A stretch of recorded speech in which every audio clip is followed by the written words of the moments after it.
Hello guys, today I'll be showing you how to recover saved Wi-Fi password on your PCs. Okay, let's go over here and search for CMD, open it up and type net sh space WLAN space show space profiles, type enter, and now you can see all the connected networks in your PC.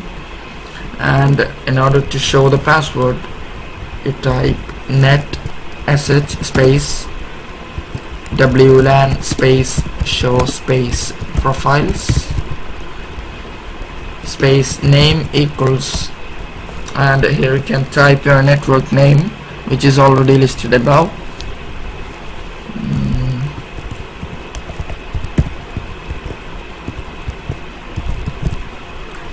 And space key equals clear the key content, which is the required password over here. And this is all about it. Thank you for watching.